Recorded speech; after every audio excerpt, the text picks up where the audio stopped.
Friends, today I'm speaking to you from in front of one of the most famous buildings in the world, the Dome of the Rock, with its gleaming golden roof. Of course, it was not always this way. The gold was just added in the 20th century when the Jordanians controlled the site. But the site itself is significant to Jews, Christians, and Muslims.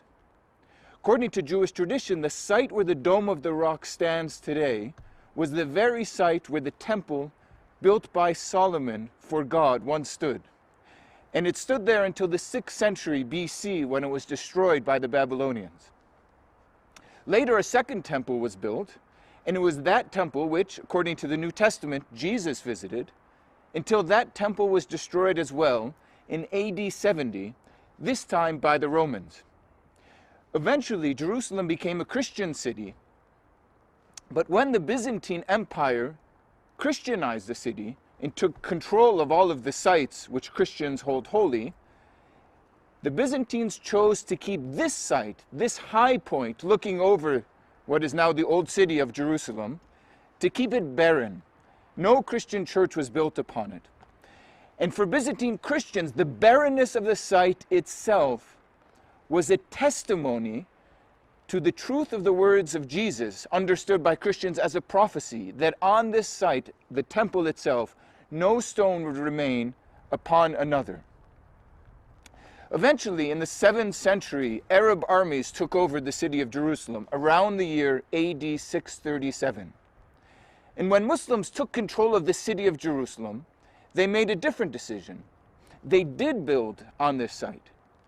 Around the year 690-691, when the Umayyad Empire, ruling from Damascus, controlled the city of Jerusalem, they began the construction of what we now know as the Dome of the Rock.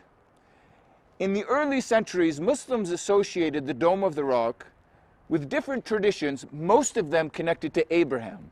For example, it was seen as the site, according to some traditions, where Abraham was to sacrifice his son. Eventually, the Dome of the Rock became associated with the ascension of the Prophet Muhammad into heaven. Later, in the early 8th century, Muslims began the construction of a second building, and it's that building which I'd like to speak about today. That building is over my other shoulder and is known as the Aqsa Mosque. It's this building which has a special connection with the Quran, and it's that connection which will be the center of my remarks. The connection is connected to chapter 17, verse 1 of the Quran, where we read, "Immaculate is he who carried his servant on a journey by night from the sacred mosque to the farthest mosque, whose environs we have blessed, that we might show him some of our signs. Indeed, he is the all-hearing, the all-seeing. Innahu huwa as-sami'ul basir." This verse, like so many verses in the Quran, leaves us with questions. The verse begins by saying, immaculate is he, but it doesn't name who he is. Who carried his servant, but it doesn't say who his servant is. From the sacred mosque, but it doesn't say where the sacred mosque is. To the farthest mosque, and it doesn't say where the farthest mosque is. Now, Muslim scholars over the centuries developed answers to these questions, at least some of them. They all agreed that by the Quranic phrase, immaculate is he, in Arabic, Subhanalladhi, that this must be a reference to God himself. Immaculate is he, or praise be to him. And they also agreed that the second reference, that is the reference to a servant who carried his servant on a journey by night, must be a reference to the Prophet Muhammad. So the first part of the verse they clarified. God himself took the Prophet Muhammad on some sort of a journey by night. But as for the sacred mosque and the farthest mosque, they came up with two different traditions. And I'd like to speak about those two different traditions so that we might explore together a bit the connection between the Quran and the life of the Prophet Muhammad. According to the first tradition, the sacred mosque which the verse speaks about is Mecca itself. And one story which explains this tradition tells us that the Prophet Muhammad was in his house in Mecca when the roof was opened the angel Gabriel appeared to him, and in language which is seen as symbolic, opened the Prophet Muhammad's chest, washed his chest, and brought a golden tray full of faith and wisdom, and emptied its contents into the Prophet's chest. Then the angel Gabriel took Muhammad to heaven itself. So according to this tradition, the farthest mosque which is spoken about in Quran 17 verse 1 is heaven. What can this mean, to have heaven as a mosque? Well, we might remember that the word mosque in Arabic, masjid, literally means a place of prostration, a place of bowing down in worship of God. And Islamic tradition tells us that the angels in heaven worship God there, prostrate before Him in heaven. That's the first tradition then, which identifies the holy mosque as Mecca and the farthest mosque, in Arabic Aqsa, as heaven itself. From Mecca to heaven, that is, the night journey took place. But eventually it was a second tradition which became the majority tradition, that accepted by most Muslim scholars to explain Quran 17 verse 1. According to this tradition, the Prophet Muhammad began in Mecca. Mecca is the holy mosque. But he traveled not to heaven, at least not first to heaven, but rather to the city behind me, the city of Jerusalem. We might remember that this verse speaks about the farthest mosque by saying, to the farthest mosque whose environs we have blessed.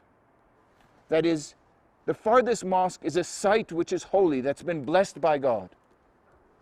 Muslims, according to this second tradition, made the connection with Jerusalem because it was understood as a city of prophets, to be the city of Abraham and of Jesus. And therefore, this second tradition tells us that Muhammad traveled not from Mecca to heaven, but from Mecca to Jerusalem. In fact, this second tradition became the source of stories told in great detail about the Prophet. According to one story, the Prophet Muhammad was sleeping in Mecca one night when he was awoken by the angel Gabriel, who sort of shook him with his foot.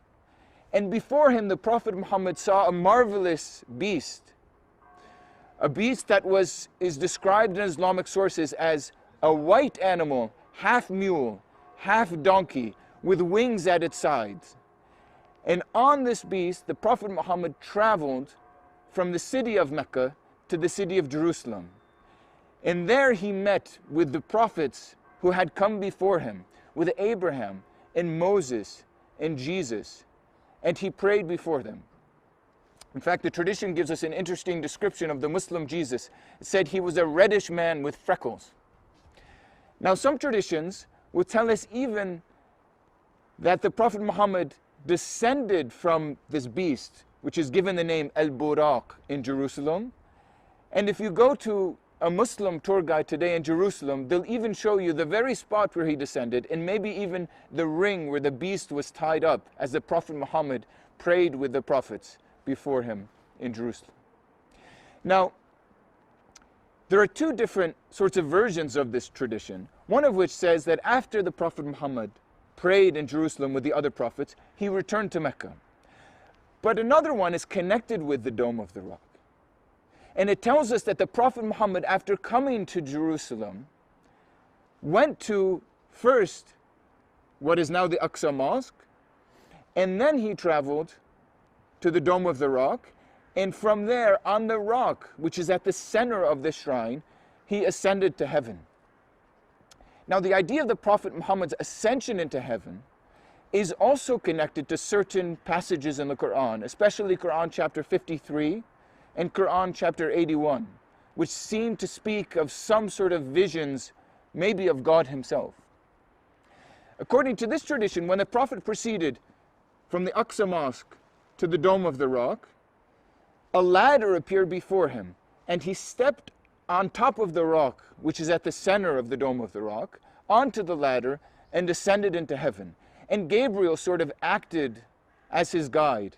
We might think of the way in the story of the Inferno written by Dante, or the Divine Comedy, he had a guide through hell and purgatory and heaven. So the Prophet Muhammad had a guide, but his guide was the angel Gabriel. First it says, according to the story, that when the prophet ascended the ladder into heaven. He came first to the gates of heaven itself and was shown visions of heaven and hell. And then he ascended through the various levels of heaven, and there he met different prophets. At the first level, he met the prophet Adam. It's said that when he saw the prophet Adam, Adam was at sometimes smiling and at sometimes frowning. And when he was asked, the prophet Adam said, "Whenever I see a soul who has been blessed and is headed for paradise, I smile. Whenever I see a soul who's been condemned and is heading for hell, I frown." On the second level of heaven, as the prophet ascended, he met both Jesus and John. On the third level, he met Joseph. On the fourth level, he met a prophet known as Idris. On the fifth level, he met the prophet Aaron. On the sixth level, he met Moses. And finally, on the seventh and highest level of heaven, the prophet Muhammad encountered Abraham. One tradition tells us that later, when the prophet Muhammad returned back to earth and returned to Mecca, he was speaking to his companions about his ascension to heaven. And he said to them, "When I met the prophet Abraham, I realized never have I seen a man who looks so much like myself." This tradition of the prophet's ascension into heaven from the Dome of the Rock tells us a couple of things about the way Muslims elaborated the story of the prophet Muhammad and the sort of messages they wanted to tell about that story. First, it shows how they want to make him one in a line of prophets, connect him with the biblical tradition, connect him with Adam, with Abraham, with Moses, and with Jesus. Second, it gives him a certain priority. Adam stays at the first level of heaven, Jesus and John on the second level. Moses stays at a lower level of heaven. Abraham is at the highest level of heaven.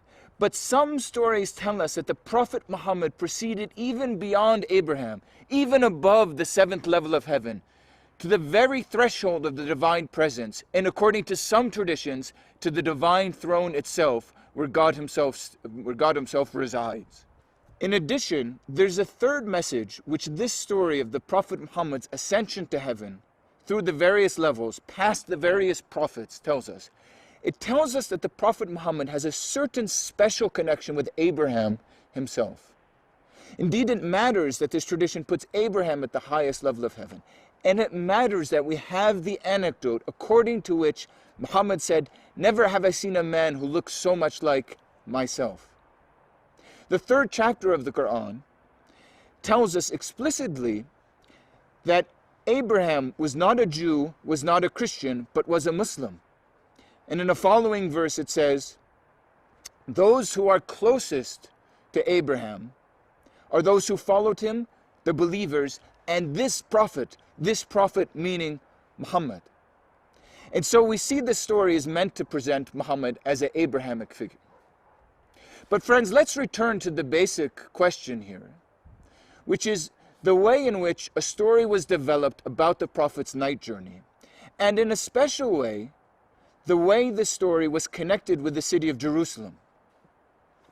And to be even more specific, the way the story was connected to this very spot, the Aqsa Mosque.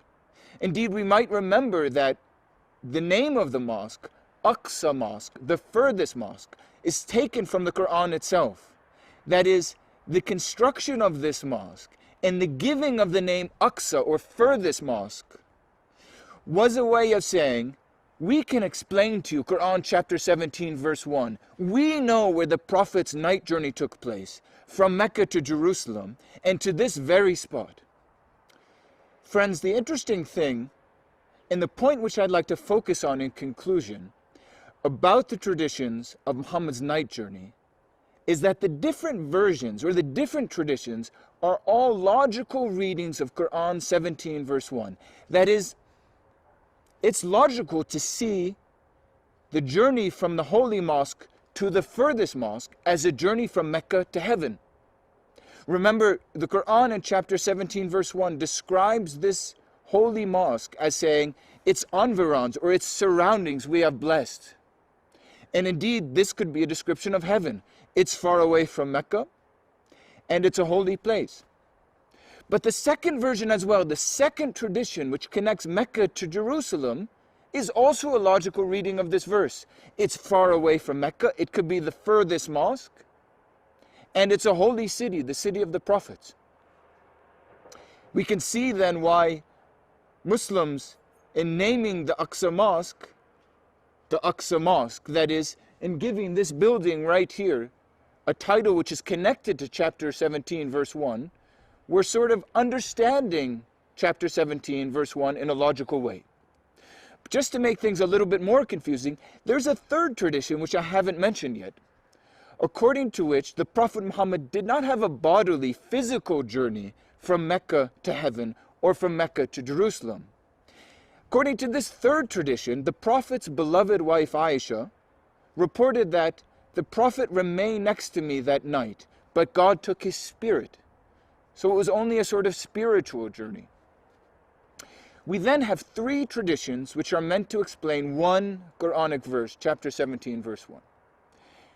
And the interesting question for us to reflect on as we continue in this course is, what is the relationship between the Quran and the traditions about Muhammad meant to explain the Quran? We can put it this way. Is one of these versions correct and the other versions incorrect? I don't mean, can we say historically did the Prophet Muhammad travel by night from Mecca to Jerusalem?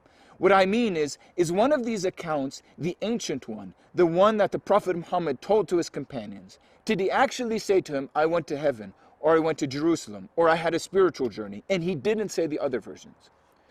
Or is it possible that all of these versions are sorts of commentaries of the Quran, or we might call them exegetical, that is, stories meant to explain something in the Quran? If that is the case, that all three versions are sorts of commentaries or explanations of the Quran, then we can begin to appreciate how challenging it is to arrive at the Muhammad of history.